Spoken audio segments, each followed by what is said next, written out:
Hey, welcome back, everybody. We got some bombs right here. These are just our super duper mega bombs that we got. And yeah, we're going to be building a combat orientated deck today. We're going to be playing Gruul, and our commander is the Scholar of Antiquity. She says, I'm making all the mana. I'm gonna be a bad mo sucker elf. I'm gonna get in there. We're gonna do it. So what we need is we definitely are going to be ramping. So to get to our bigger stuff, of course. So right here we have a newer card. So this is the Displaced Dinosaur. So I'll just bring this one up here.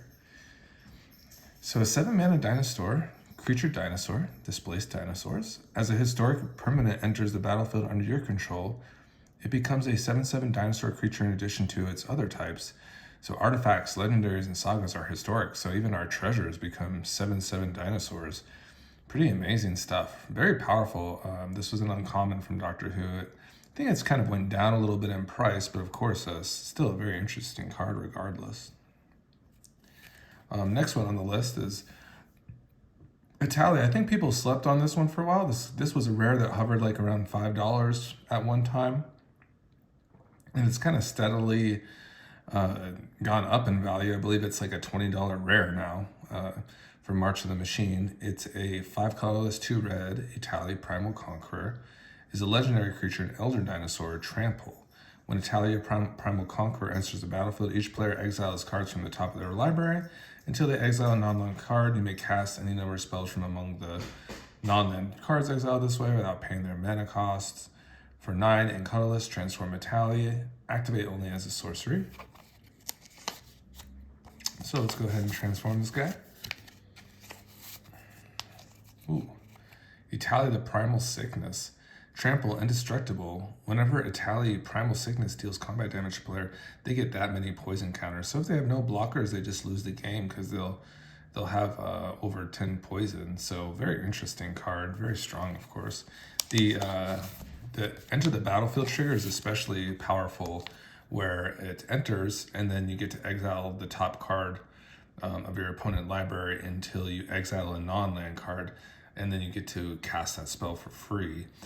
Some things some debauchery I've seen with this card is like, for instance, exiling like a saw in half from an opponent's library, which meaning basically you would target Italia with that, and then Italia would turn into two separate instances of Italia over again. One of which would stick, the other would not because of the legendary rule. And then you would go ahead and cascade. Basically, you'd have that enter the battlefield trigger twice again. So it's really strong. Just a really cool card in general. Very good for Commander. What else we got here? Of course, we have the Craterhoof Behemoth.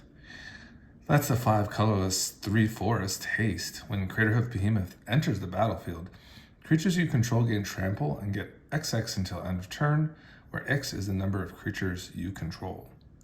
So this one will come down and it will reward you for having an abundance of creatures on the battlefield. They'll get XX depending, and the Craterhoof will count itself. So if you had 3 other creatures and a Craterhoof coming down, everything would get 4/4. And of course, all those creatures would also have trample. So 4/4 buff and trample. And this one also has the similar characteristic, has haste, so it'd just be a 9/9 trampler. So obviously a very strong combat-oriented card.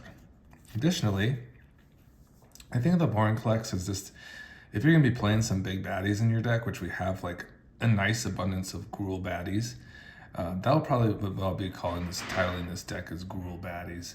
So Trample Reach for this foreign class is very appropriately priced at 5 mana. It's a 6/6. You get 2 forests just into your hand when this thing comes on the battlefield, which is nice. It's a nice refuel. And then you can transform this, and that's the real big thing to get to, is the transformation. So for 6 colors and 2 forests, you get to start the saga up. It'll just immediately enter the battlefield.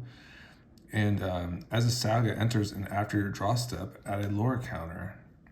So for 1, that's really the one we like, is mill 10 cards and put up to 2 creature cards from among the mill cards onto the battlefield. So, if we hit the jackpot, we can perhaps get into like Craterhoof, and a tally. Those would be some nice hits for sure. Even the displaced dinosaurs would be nice. So we're really looking to get some of those big creatures out of that mill, out of those 10 milled cards. And then also you're gonna have the 7 counters among any number of target creatures you control, which is also very good for stage 2. So you can distribute counters.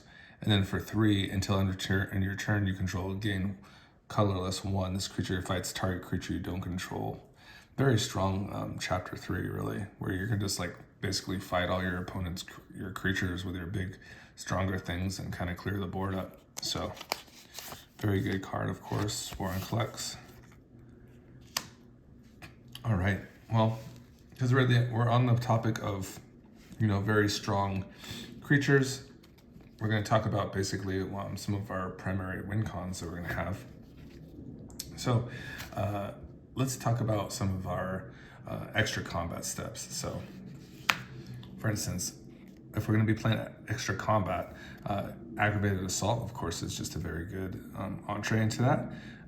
This card is very lukewarm to me, where I've had really great experience with it, and then it's also been like kind of a dud to me. So I'm really hoping our kind of more low to the ground approach to this particular deck, I think that will kind of help us get to where we want to be with Aggravated Assault. I think we're definitely playing like most of the components that we want to play too. So Aggravated Assault, the 2 colors red, and then you have to sink into it, the 3 colors 2 red. Untap all creatures you control. After this phase, there's an additional combat phase followed by an additional main phase. Play this ability only time you can play a sorcery. So that's pretty appropriately priced though. The fact that you can keep sinking into it over and over again is really intriguing, right? The downside is it's just a 3 mana do nothing, basically, until you start sinking into it. So that's the real trade-off, right? Additionally, we have Karlach here, and Karlach seems like just a nice one, right? Where we're just gonna have to attack with anything, and then we get an additional combat step. This card seems really, really good with, for instance, like with a card like Doors of Durin, where it's just really benefiting us from just attacking. That's what we just want to do, attack with anything, really.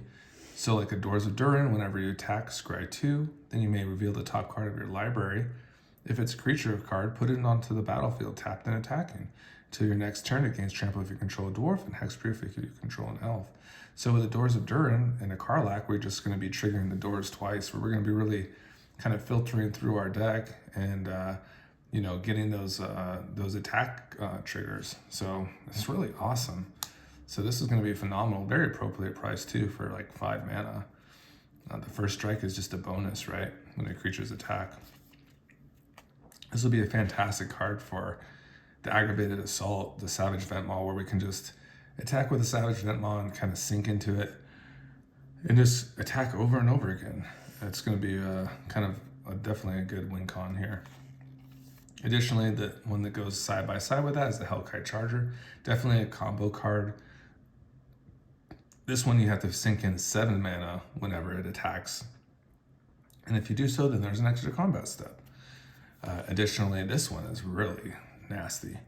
The Mirag, Fury of Akum. This one just requires you to attack with this on the battlefield. And then you can go ahead after that attack phase, you play a land, and then you get an additional combat step. So you can just basically, if you have ways to play additional lands for a turn, obviously Mirag will be very good. It'll be very good with our Sword of Forge and Frontier, but just even playing in a land on top, just for the turn is and getting us an extra combat step could be pretty big too. Scourge of the Throne similarly kind of works like, this doesn't require a land to be played, but it will let us have an additional combat step as long as we meet the criteria that we're attacking someone with the most amount of life or tied for the most amount of life. And then we'll untap all our creatures and then have an additional combat phase. So we have all our very, very nice extra combat steps there. Perfect, of course. Additionally, just like another card, because we're just kind of on topic of our big bad guys, the Great Henge is just one of those that's going to benefit us from having high power creatures on the board, and then putting this down and then drawing cards based on creatures entering the battlefield when a non-token creature enters the battlefield, they get a 1/1 counter and we draw a card. So the Great Henge, and also adds 2 forests. So it's a very strong card, of course. Okay, so there's some talk of like our setup here. So now we're going to talk about like how we're going to get there. And so here's our ramp. We just have like our mana dorks, of course, like a Bird of Paradise. This one's very nice. It has flying, which is just probably it can come to have some, it can have some purpose, depending if maybe we need to put some equipment on it, or some sort of that. Flying is always a nice keyword. So it does have flying. It's in 0/1, so it's not it doesn't have great power or toughness. But what it does give us, that it's basically just putting on a tap land without having to be limited by only being able to play 1 land a turn. So that's why green is so strong, because we can play what they call mana dorks. Basically, they act as a source of mana. We pay into them with our lands, and then they kind of act like lands. So it's a very interesting concept. And of course, they just have synergy with like our Great Henge and such. Those will reward us for playing creatures. So there's the Birds of Paradise. Here's the Delighted Halfling.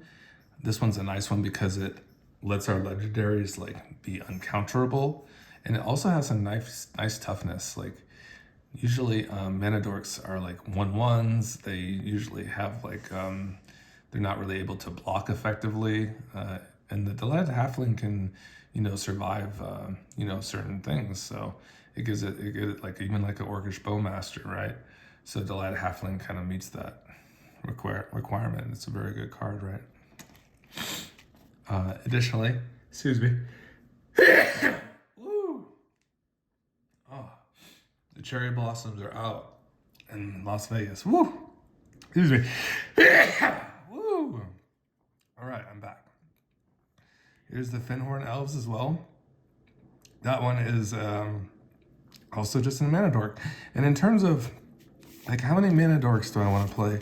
In Gruul, you have access to Ragavan. You get access to Soul Ring, of course. So keeping those into consideration, I think you would probably want at least like 6 or 7 sources of mana apart from your lands. So in this instance, from my just from the feel of playing this archetype so much, I feel like 3 green dorks is probably a good start. So these will just all produce mana for you. They all cost 1 green. Because we play Meria in a very artifact synergy, we get lucky. We get to play some 0-drops too that can have the potential to act as mana dorks as well. So for instance, a Mox Opal is just fantastic. This will reward us for playing an abundance of artifacts, having 3 or more on the battlefield at a time, and we can just tap this for mana immediately. Additionally, Mox Amber is just another fantastic 0-drop. It's going to work really well with our Ragavan and Magda, and really accelerate us to some really hot starts. Additionally, Paradise Mantle is just the absolutely perfect card for Meria. It's a 0-drop, and with Meria it taps itself, so we could just slap it on a creature that might not be doing anything. Even Meria herself can become a mana dork, and then this 0-drop artifact would now be producing 2 mana. So it's really strong. Additionally, we have our Soul Ring here. It's very good for our Artifact Matters deck that does play a lot of 2 colorless artifacts, so it's going to be very good to just tap 2 colorless for the cost of 1. Additionally, I think having a source, a 2-mana source that comes down and starts producing mana immediately is also very beneficial for us. So Arcane Signet is very good. It'll produce a mana of any of our commander's color identity. And now we're coming into the medallions, which are just absolutely goated with Meria. I would definitely consider these. I've seen them in the CEDH piles for Meria too, and I really feel like they should be stapled in there. If you have anything going on with red or green, like if you're not like just completely colorless artifact Meria and you have red and green spells, then the Ruby Medallion is just a no-brainer. Your red spells cost 1 less to play, and you can tap this for mana. So once again, it a one card is starting to produce for you like 2 mana, then we're getting cooking, you know. So you have your ruby medallion here. Where's my emerald moon? Yeah, it's somewhere here. Oh, here it is. And of course the emerald medallion, we have it in the nice Tempest art there. It's gorgeous, right? They're really pretty ones, so. Ooh, that could even be like a thumbnail right there. Ooh, that's kind of nice. Just move it over a little bit. Oh yeah, that's good. That's nice. All right, cool. Now let's talk about cards. So we definitely want to refill our hand. Beaumont Courier is a great commander card where we can just swing on opponents and hope to wheel a couple cards from Beaumont. Mask of Memory is going to reward us for our combat 2 when we're dealing combat damage. Drawing 2 cards, discarding 1, that's fine. Howling Mine, an absolutely amazing card with Meria. It's going to give us so much card advantage. We're going to be able to tap this down and be the only one benefiting from that. And drawing 2 on our draw step. Sylvan Library, just another crazy card, giving us an additional, just so many cards, just so much selection, you know. Really give us an edge on some of these combo decks and control-y decks where we can have a lot of looks at things and hopefully, you know, find some answers and out tempo and out maneuver, out strength our opponents, you know. So we have our Garruk's Uprising here. This is an amazing card. It's going to give us a card when we play creatures with power 4 or greater. If one's already on the battlefield, we'll get a card immediately, and all of our creatures will have trample. The One Ring just gives us some protection and just an abundance of cards. Really amazing amount. Escape to the Wilds, a nice refuel. We definitely, when we're casting this one, we're definitely want to take advantage of the cards that we, you know, exile. Unless you have like a for sure line that you think you must take for your victory. But Escape to the Wilds is definitely a card that you're gonna like play, and then you're gonna want to cast all those cards that turn or the following turn, ideally. And because you'll lose them by the next turn, right? So Escape to the Wilds. Rishkar's Expertise is just, it's always done very well for me. It just kind of gives you that, like a double cast. You get a lot of cards usually with this card, and at the very least, you'll get to play a 5 cost from your hand or less without paying its mana cost, which is very nice.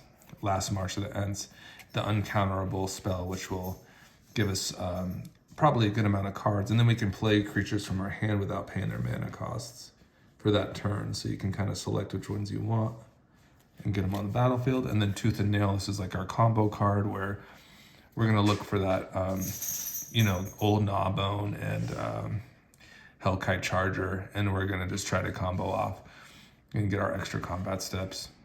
So it's just something like that, right? Something as simple as that, where we're just finding 2 of our key components and then winning the game. Okay, so we have a little bit of protection here and a little bit of haste. So I have Commander's Plate from Meria. It's going to give her a big buff, and also give her protection from our opponent's colors for 1 cost. These are our nice 1 costs. And then we have the Swift Boot Boots and Lightning Greaves. They're very similar in their function. Of course, this one will benefit more like our Balefire Dragons or Old Gnawbones, like those key pieces where we're not equipping a lot of things to them. We just want to get the Greaves on to give them haste. That's really the big deal, and the protection. Swift Boot Boots is good because we can have the haste and hexproof, and then still attach equipments to it. So that's a nice one. The trade-off, of course, is paying the 1 for the equip, whereas the Lightning Greaves is just 0 cost. All right. Okay. Here is Memnite. Here's our combat creatures. So we're going to talk all about combat and how we're going to curve into these more high-cost cast spells. So if we're going to be playing 0 drops for Meria, we want to kind of go into that mode where we want them to be producing, and they can start to produce at an earlier rate because there's a lot of great 1 mana artifact equipments. So, and even 2-drop artifact equipments that we can slap on these early in the game, and they can start producing treasures immediately, right? So Memnite is that 0 cost 1/1, fantastic.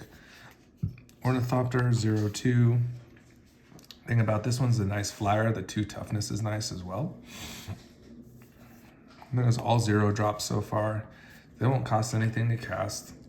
Phyrexian Walker has a nice booty, a 0/3. You can put something on there. Start attacking. Here's the Prying Blade. So a nice 1 cost for Meria. She loves the 1 cost artifacts. They basically pay for themselves.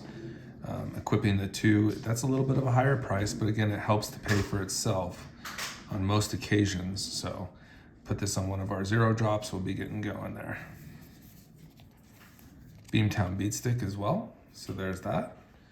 And that one's really nice because it gives menace to our creature as well. Really gives us a chance to get in there and hit that combat damage criteria to make a treasure.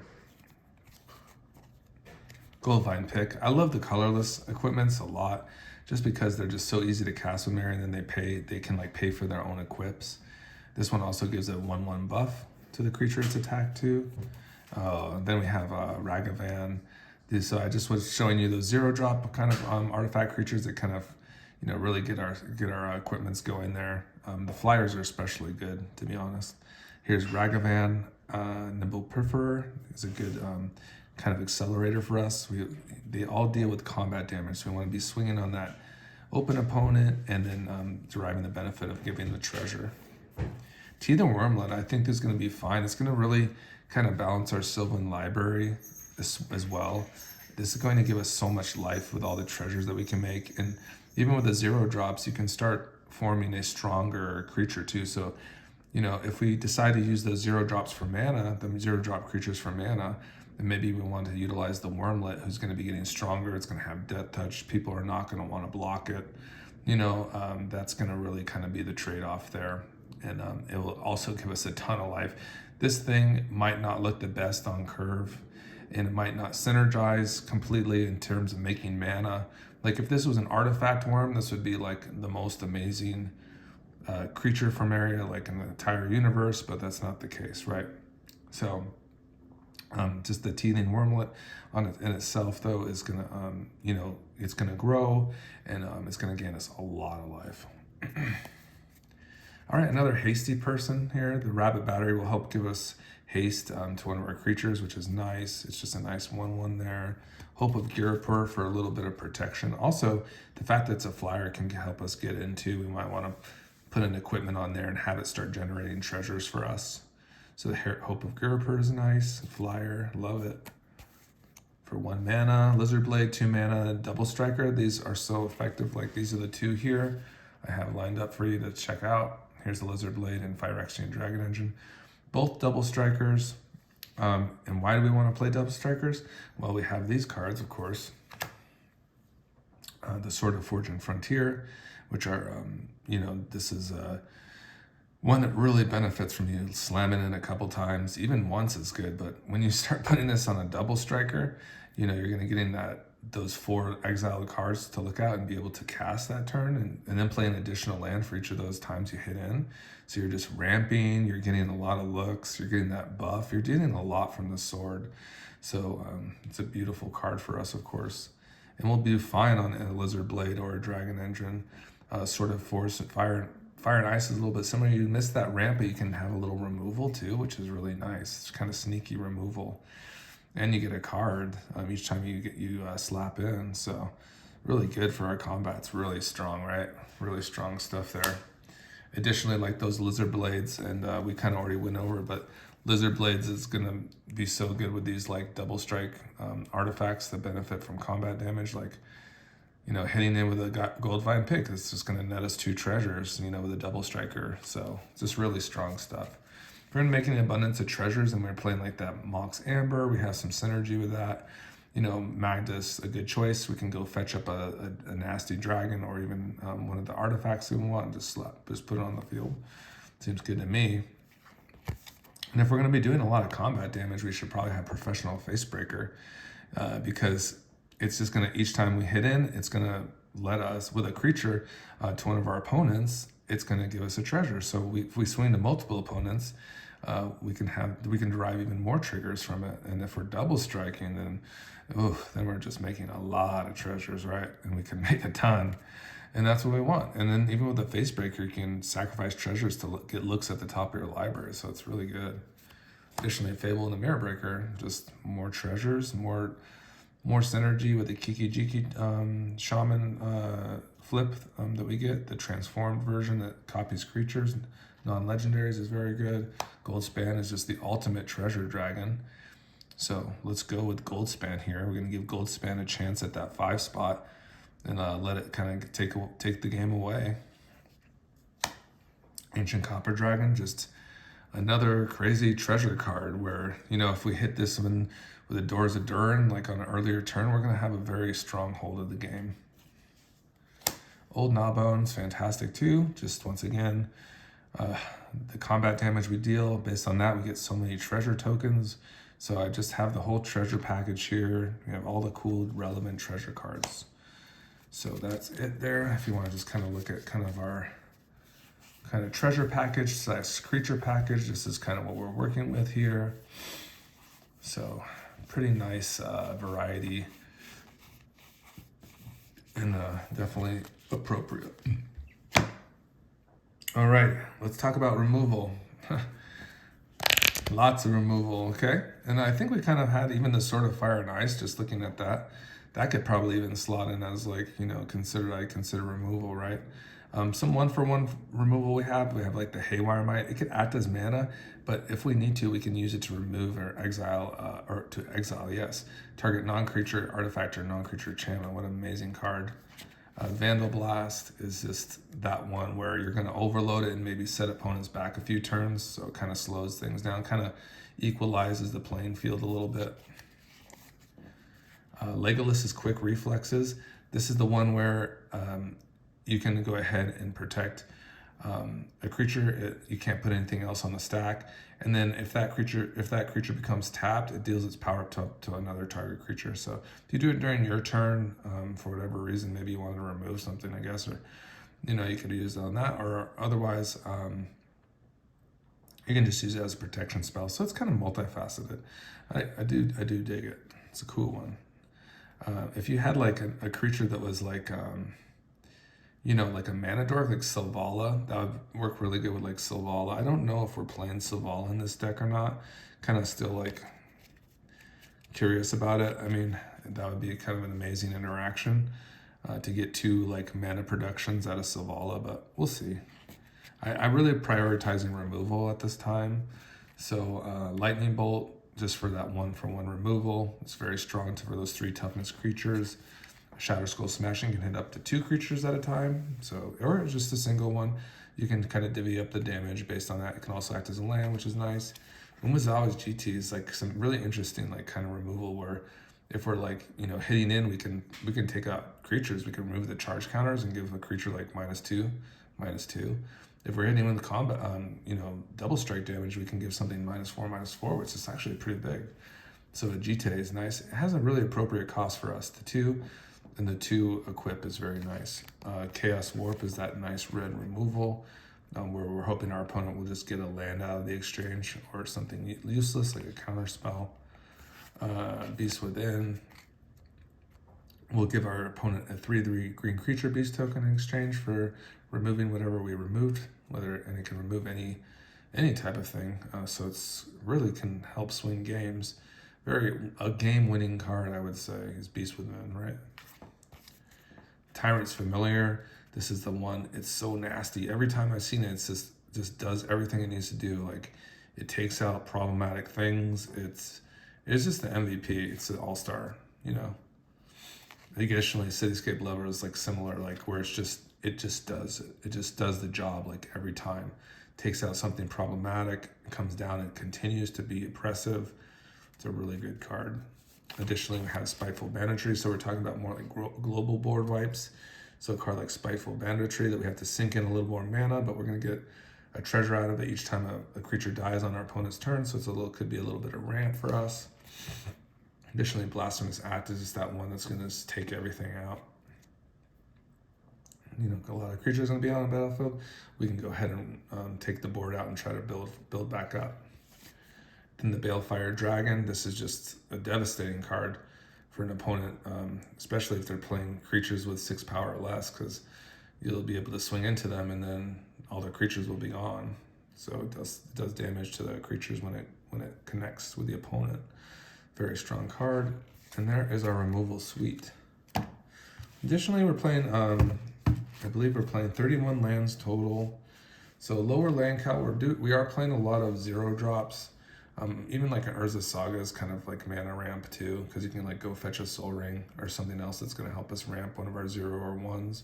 Spire of Industry is a duel that benefits from artifacts being on the battlefield. Exotic Orchard, the Mycosynth Garden is a good one to copy some like swords and those nice powered artifacts. And we can, you know, really benefit from having multiples on the field or act as a land. Then we have our man lands that can swing in. Our channel lands, which can have utilities for making creatures or for destroying enchantments or artifacts, or non-basic lands for Boseiju, or act as lands, of course. All these are lands. Here's our duels. And lots of duels. We got the multi-face card, Turn Timber Symbiosis. More dual lands here, of course. Our fetch land. Yavimaya to make all our forests. All lands, forests, and then a couple forests, a couple mountains. Okay, so that's the deck. Let's just kind of get a nice little look through here. You can kind of look at it from the top to bottom. And I really like this one. I feel like this was very Gruul-like. I feel like it's kind of coming full circle. I mean, I feel like it has a lot of the touches to it, you know, a lot of the artifact touches at least. So I'll see how it goes. I'll let you all know like how it performs. Sometimes there's like little changes here and there, but otherwise I feel like it's gonna have a lot of entertainment factor. I think there's gonna be a lot of entertainment with this deck, you know. Definitely a lot of good removal too. So that's kind of what I've been trying to focus in lately, is trying to get a little bit more removal into my decks. I feel like it is very important, especially when you're playing against a more competitive meta. So yeah, there it is. There is all the nasty Gruul cards. There's our extra combat. And yeah, we'll just see how it goes. We'll just rock it out. But obviously the Doors of Durin is like a really big bridge card. Can really help us to where we want to be. All right, everybody, have a great day. See you later.